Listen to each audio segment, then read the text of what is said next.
After more than 40 hours on the train, I made it to Lhasa, the holy capital of Tibet, the highest region on earth.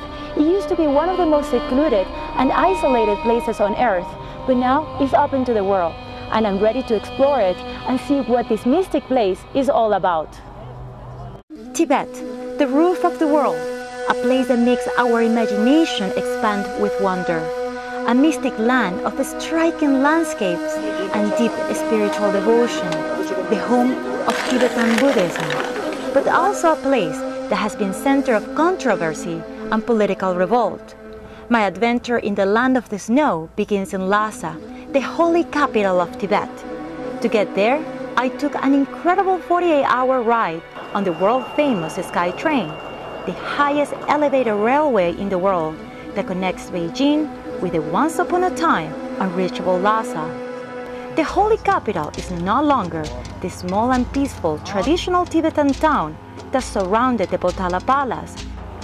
Lhasa today is a modern city that at first glance looks more Chinese than Tibetan. Internet and mobile services are widely available. International brands have arrived. It even has a department store. The Chinese influence is everywhere. The government in exile, led by the Dalai Lama in India, says that the Chinese government has systematically destroyed the Tibetan culture and is responsible for the death of thousands of Tibetans.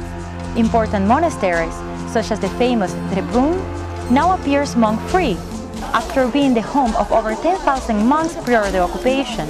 Chinese characters painted during the takeover in 1951 still cover some of its walls.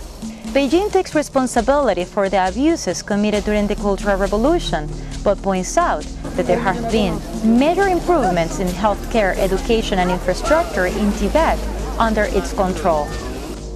Despite development and improvement of basic services, Tibetans are vocal with foreigners about a common dream, a free Tibet, the one the Dalai Lama back in their homeland.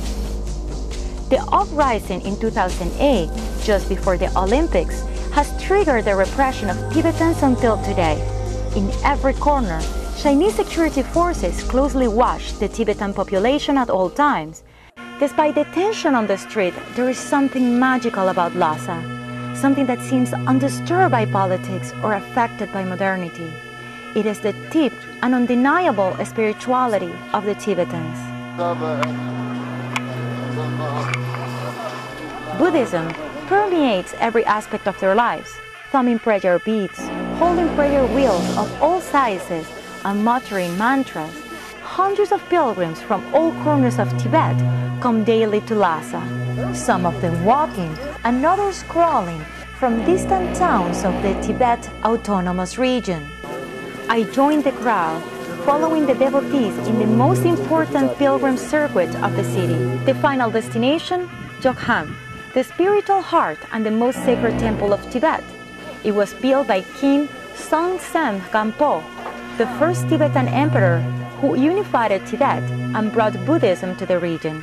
The entrance of this holy site faces the Bakhor Square, the center of the Tibetan Quarter, a combination of an outdoor sanctuary for prayers and a shopping hall where you can find anything from prayers and jewelry to antiques and clothing.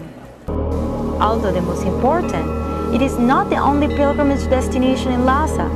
Soaring from the hill into the sky, the Potala Palace is the most important landmark of Lhasa. It was the residence of the Dalai Lamas until the 14th Dalai Lama fled to India after the arrival of the Chinese. Tibetan pilgrims prostrate with devotion outside the huge building converted into a museum, but inside, Chinese tourists and foreigners outnumber Tibetans. Showing off who is in control of Tibet, a Chinese flag billows in the air at the top of the Potala Palace. But the Tibetan soul has not been crushed. Outside their homes, they pledge loyalty to the Chinese rule.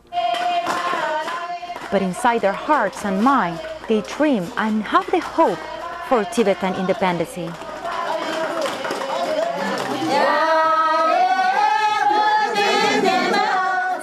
And with resilience, they protect their culture and tradition. Despite repression and hardships, Tibetans are welcoming, always with a smile on their enigmatic faces. Lhasa might no longer be, in the surface, as Tibetan as it used to be prior the Chinese takeover. But when exploring the heart of the holy capital, there is no doubt that its essence is and will always be pure Tibetan.